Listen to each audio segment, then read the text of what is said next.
বাংলাদেশের রাজনৈতিক ইতিহাসে বেগম খালেদা জিয়া ছিলেন এক ব্যতিক্রমী, প্রভাবশালী ও সময়ের পরীক্ষায় উত্তীর্ণ নেতৃত্বের নাম। 4 দশকের দীর্ঘ রাজনৈতিক জীবনে তিনি ক্ষমতার শীর্ষে যেমন অবস্থান করেছেন, তেমনি কারাবাস, রাজনৈতিক প্রতিহিংসা ও চরম বিরোধিতার মুখেও অবিচল থেকেছেন। সদ্য প্রয়াত এই সাবেক প্রধানমন্ত্রী নির্বাচনী সাফল্য, রাষ্ট্রীয় সংস্কার এবং সাহসী সিদ্ধান্তের মাধ্যমে দেশের রাজনৈতিক ইতিহাসে এক অনন্য অধ্যায় রচনা করে গেছেন। বেগম খালেদা জিয়ার রাজনৈতিক জীবনের অন্যতম বড় অর্জন হল তিনি কখনো কোনো নির্বাচনে পরাজিত হননি। 1991 থেকে 2008 সাল পর্যন্ত অনুষ্ঠিত 5টি জাতীয় সংসদ নির্বাচনে তিনি অংশ নেন। এর মধ্যে 1996 সালের 15 ফেব্রুয়ারি নির্বাচন সহ মোট 23টি আসনে প্রতিদ্বন্দ্বিতা করে প্রতিটি আসনেই জয়লাভ করেন। বাংলাদেশের রাজনৈতিক ইতিহাসে ভিন্ন ভিন্ন এতগুলো আসনে নির্বাচন করে শতভাগ বিজয়ের নজির আর কোনো নেতার নেই। একসময় দেশের নির্বাচনী আইন অনুযায়ী একজন প্রার্থী সর্বমোট 5টি আসনে প্রতিদ্বন্দ্বিতা করতে পারতেন। সেই সুযোগ কাজে লাগিয়ে খালেদা জিয়া 1991, 1996 এবং 2001 সালের নির্বাচনে 5টি করে মোট 15টি আসনে প্রার্থী হয়ে সবকটিতেই বিজয়ী হন।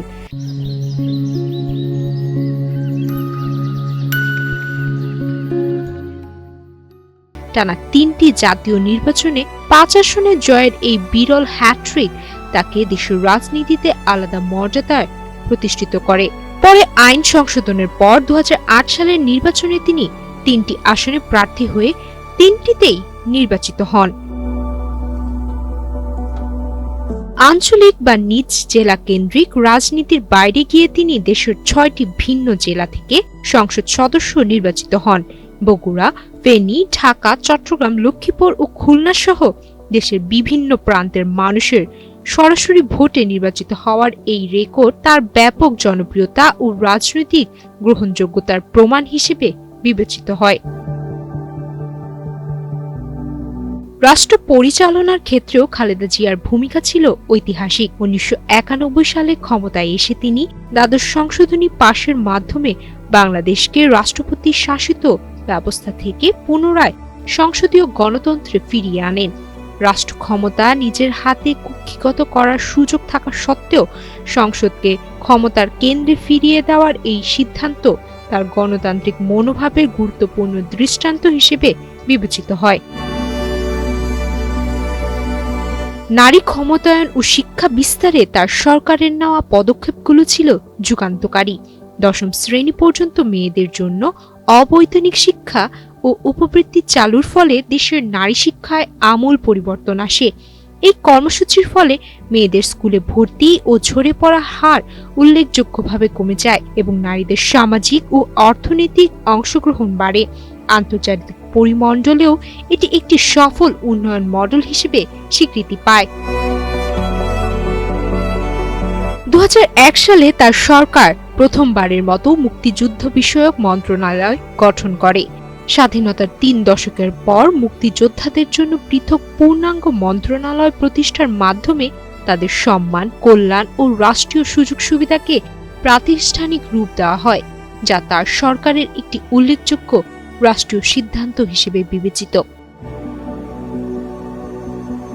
পরিবেশ সুরক্ষার ক্ষেত্রেও খালেদা জিয়ার সরকার সাহসী ভূমিকা নেয়। 2002 সালে পলিথিন শপিং ব্যাগ উৎপাদন ও ব্যবহার নিষিদ্ধ করার মাধ্যমে বাংলাদেশ বিশ্বের প্রথম দিকের দেশগুলোর একটি হিসেবে পরিবেশ বান্ধব সিদ্ধান্ত নেয়। সে সময় আন্তর্জাতিক মহলেও এই উদ্যোগ প্রশংসিত হয়।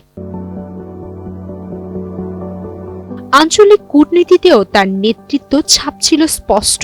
1992 সালে ঢাকায় অনুষ্ঠিত সার্ক শীর্ষ সম্মেলনে তিনি সংস্থাটির প্রথম নারী চেয়ারপারসন নির্বাচিত হন। দক্ষিণ এশিয়ার মতো রক্ষণশীল অঞ্চলে এটি ছিল নারী নেতৃত্বের একটি গুরুত্বপূর্ণ মাইলফলক। এছাড়া 1996 সালে ত্রয়োদশ সংশোধনীর মাধ্যমে তত্ত্বাবধায়ক সরকার ব্যবস্থাকে সাংবিধানিক স্বীকৃতি দিয়ে তিনি শান্তিপূর্ণ ক্ষমতা হস্তান্তরের পথ সুগম করেন। বিরোধী দলের দাবির প্রেক্ষিতে ক্ষমতা ছাড়ার এই সিদ্ধান্ত বাংলাদেশের রাজনৈতিক ইতিহাসে এক বিরল দৃষ্টান্ত হিসেবে বিবেচিত হয়। দীর্ঘ রাজনৈতিক জীবন, নির্বাচনী সাফল্য ও রাষ্ট্রীয় সংস্কারের মাধ্যমে বেগম খালেদা জিয়া বাংলাদেশের ইতিহাসে এক স্থায়ী আসনে অধিষ্ঠিত হয়েছেন। তার রাজনৈতিক অধ্যায়ের সমাপ্তি ঘটলেও রেখে যাওয়া অর্জন ও সিদ্ধান্তগুলো বাংলাদেশের রাজনীতিতে বহুদিন আলোচিত ও স্মরণীয় হয়ে থাকবে। সুমাইয়া মিতু, বাংলাদেশ প্রতিদিন।